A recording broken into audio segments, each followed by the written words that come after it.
মানুষ মালাকুল মাউতকে দেখতে পায়। আপনিও দেখবেন, আমিও দেখব।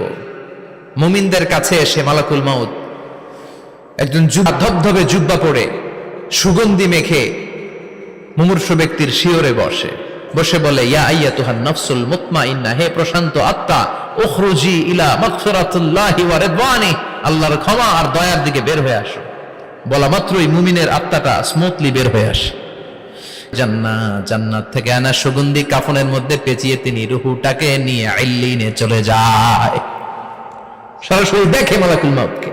আর যারা ইসলাম বিরোধী, কোরআন বিরোধী, তাদের সামনে এসে মালাকুল মাউত ত্রাস সৃষ্টি করে। আগে কারণ ত্রাস সৃষ্টি, মালাকুল মাউত এসে কাফের নাস্তিক মুশরিকদের সামনে এসে এরকম একটা ত্রাস সৃষ্টি করে, ভয়ে লোকটা কাঁপতে থাকে। ওর কাছে ভদ্র ভাষায় কথা বলে না, সুন্দর জামা পরে আসে না, কালো কুচকুচে চেহারা, ভয়ঙ্কর একটা রূপ নিয়ে, আকৃতি নিয়ে ইসলাম বিরোধীদের মাথার সামনে আসে, ধমক দিয়ে বলে, ও পাপাত্তা, আল্লাহর রাগ, ক্রোধ আর গজবের দিকে বের হয়ে আয়। মুমিনের আত্মা বলার সাথে সাথে যেমনি মুমিনের দেহ থেকে বের হয়ে জান্নাতি কাফনের ভেতরে ঢুকে, কাফেরদের আত্মাও কি এরকম তাড়াতাড়ি বেরোতে চায় নাকি? কাফেরদের আত্মা বেরোতে দৌড়াদৌড়ি করে। মালাকুল মাউত এটাকে টেনে হিচড়ে, একটা জীবিত ছাগলকে জবাই না করে তার চামড়া উল্টার দিকে টেনে হিচড়ে বের করলে ছাগলটা যত কষ্ট পায়, এর সে কম 70 গুণ বেশি কষ্ট দিয়ে কাফের মুশরিক আর গাদ্দারদের রূহ কবজ করা হয়। আল্লাহ এই পরিস্থিতি থেকে তুমি আমাদের বাঁচাও। মুমিনদের রূহ যেমনি কবজ হয়, ওইভাবে রূহ কবজের ব্যবস্থা করে দিও। ঈমানের মৃত্যু নসিব করে দিও, শাহিদি মৃত্যু নসিব করে দিও। পড়েন আমিন। আর জোরে পড়েন আমিন। তার মানে বিমান দুর্ঘটনায় হোক, কিংবা লঞ্চ ডুবিতে হোক, কিংবা আগুনে পড়ে হোক, কিংবা আত্মঘাতী হামলায় হোক, যে যেখানেই মারা যায়, কবরের 3টা প্রশ্ন তার জন্য আছে না নাই?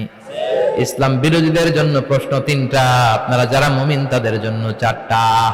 প্রশ্ন করবে মুনকার নাকির যখন চলে আসবে, 40 কদম যখন আত্মীয় স্বজনরা লাশটাকে কবরের মধ্যে দিয়ে 40 কদম চলে যায়, তখনই ফেরেশতা চলে আসে। শুরু, মার রব্বুক, তোর রবের নাম কি? চিল্লায় বলেন, আমাদের রবের নাম কি? আমরা বলবো রব্বি আল্লাহ, আল্লাহ আমারে রব। দমে দমে তনু মনে তারি অনুভব। পড়েন, আল্লাহ আমারে রব। তোমার দুনিয়াতে আমি যেদিকে তাকাই, অথই নিয়ামতে ডুবে আছি সবাই। পাখপাখালির গানে শুনি তাসবিহ কলো রব, তাসবিহ কলো রব, আল্লাহ আমারে রব। প্রথম প্রশ্ন, তোমার রব কে? আমরা বলবো আমাদের রব আল্লাহ। দ্বিতীয় প্রশ্ন, ওমা দীনু, তোমার ধর্মের নাম কি? আমরা কি বলবো? তৃতীয় প্রশ্ন, বিশ্বনবীর চেহারা দেখিয়ে বলা, এই লোকটারে চিনো নাকি? আমরা বলবো চিনি, আমাদের প্রাণের নবী, ঠিক কিনা? চাঁদের চেয়ে সুন্দর তুমি নবী আমার কমলিহিওয়ালা, দু জাহানের বাদশাহ তুমি প্যারা নবী সাল্লে আলা, চাঁদের চেয়ে সুন্দর তুমি নবী আমার কমলিহিওয়ালা। যথাযথ উত্তর যখন দিয়ে দিলেন, আপনার জন্য অতিরিক্ত আরেকটা প্রশ্ন করা হবে। 3টা প্রশ্নের উত্তর যে তুমি করতে পারলা, কিভাবে পারলা? কেমনে জানলা? নকল করে বলছো নাকি জেনে বুঝে আসছো? নকল হয় না, নিয়ে যায়, আছে না নাই? ফেরেশতারা বলবে নকল করছো নাকি? কেমনে জানলা? 3টা প্রশ্নের উত্তর তুমি কেমনে বললা? আল্লাহ তোমার রব, ইসলাম তোমার ধর্ম, এই লোকটা বিশ্বনবী, কেমনে চিনলা? আপনাকে তখন বলতে হবে, আমি কোরআন থেকে শিখেছি, আমি হাদিস থেকে শিখেছি, আমি ইসলাম যে হবে। এজন্য শিখতে হবে, প্রতিনিয়ত ইসলাম সম্পর্কে জানতে হবে, আখের গোছাতে হবে, জীবনটাকে আলোকিত করতে হবে। চিল্লায় বলেন ঠিক কিনা? 4টা প্রশ্নই যখন হয়, সব প্রশ্নের উত্তর তুমি পেরেছো। ফায়ুফসাহু লাহু কবরুহু 70 যিরান, আপনার কবরটারে 70 হাত লম্বা করে দেয়া হবে। ওয়ায়ুফতাহু লাহু বাবুন ইলাল জান্নাহ, আপনার কবর থেকে জান্নাতের দিকে দরজা খুলে দেয়া হবে। ওয়ায়ুলবাসু মিন লিবাসি আহলিল জান্নাহ, জান্নাতের 2টা রেশমি কাপড়ের পোশাক এনে আপনারে পরিয়ে দেয়া হবে। লম্বা সময় পরে দিতে হবে, ঘুমাও। কানাউমিল আরুস, যেমনি বর বাসর রাতে আরামসে ঘুম দেয়, বাসর রাতে যেমনি বর কনেকে নিয়ে মধুর ঘুম দেয়, তুমিও ঘুমাও, কেউ তোমার ঘুম ভাঙবে না। মালাক ইসরাফিলের কিয়ামতের জন্য ইসরাফিলের সিংহায় যে ফুৎকার আছে, ওই ফুৎকার ছাড়া কোনো কিছুই তোমার ঘুম ভাঙাতে পারবে না। আলহামদুলিল্লাহ পড়েন। আল্লাহ আমরাও যেন 4টা প্রশ্নের উত্তর দিয়ে লম্বা একটা ঘুম দিতে পারি, পড়ে না আমিন।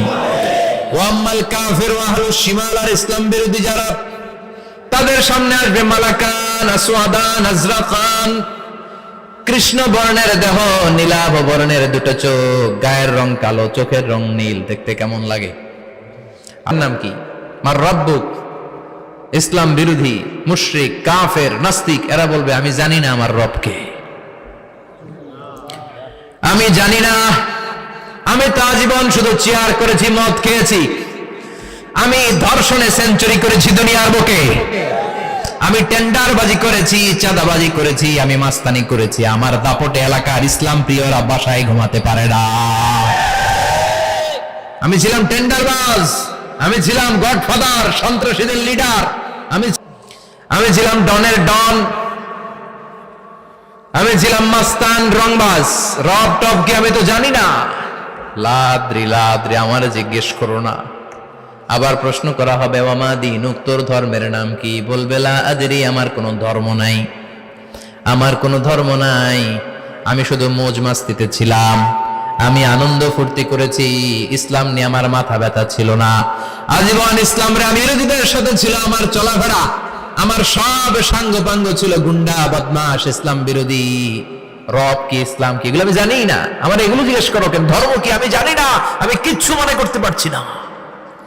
3 নাম্বার প্রশ্ন করা হবে আতারিফু হাদার রাজুল, দেখো তো এই লোকটারে চিনো কিনা? কয় না, চিনি না, তবে মনে হয় এই লোকটারে দুনিয়ার বুকে আমি গালি দিতাম, এই লোকটার বিরোধিতা করতাম, ব্লগের মধ্যে এই লোকটার ব্যাপারে কুৎসা রটনা করতাম, এই লোকটার কার্টুন বানিয়ে আমি হিংসা ছড়িয়ে দিতাম, এই লোকটার ব্যাপারে আমি এলাকার মধ্যে অপপ্রচার চালাতাম। ফেরেশতারা বলবে মাতারিক মিন হাদিদ, লোহার একটা হাতুড়ি দিয়ে মাথা থেকে পা পর্যন্ত পিটানো হবে, পিটিয়ে ওর গোশতের হাড্ডিগুলোকে থেতলে ফেলা হবে। পাশের মাটিরে বলা হবে এবার 2 দিক থেকে তোরা চাপ দে, চাপ দেয়া হবে, ধাক্কা ধাক্কি করেও সে সুবিধা করতে পারবে না। মাটি আস্তে আস্তে আস্তে আস্তে দেহের 2 দিকে লেগে এমন জোরে 2টা চাপ দিবে, ডান পাশের পাজরের হাড্ডি বাম দিকে ঢুকে যাবে, বাম দিকের হাড্ডি ডানে চলে যাবে। বিশ্বনবী বললেন এই হাতুড়ি দিয়ে পিটানোর শাস্তি, কবরের চাপ দেওয়ার শাস্তি চলতেই থাকবে হাত্তাল কিয়ামা, কিয়ামত পর্যন্ত। আল্লাহ কবরের শাস্তি থেকে আমাদের বাঁচাও।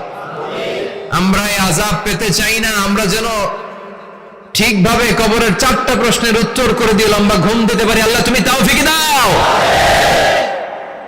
এজন্য আল্লাহ বললেন গোলাম দুনিয়া নিয়ে পাগল হয়ে থেকো না, এই দুনিয়ার জীবন আসল জীবন নয়, আসল জীবন হলো কবরের জীবন। জোরে বলেন ঠিক কিনা? এই জন্য মাঝে মাঝে কবরে যাবেন, কবরস্থানে দাঁড়িয়ে চিন্তা করবেন এই জায়গায় আমারও আসতে হবে, দিন যাবে, রাত আসবে, বৃষ্টি হবে, শীত আসবে, কেউ আমার দেখতে আসবে না, একা থাকতে হবে, একা, বড় একা, অন্ধকার, বড়ই অন্ধকার। ওই কবরের জীবনের সামান গোছানোর দরকার আছে না নাই?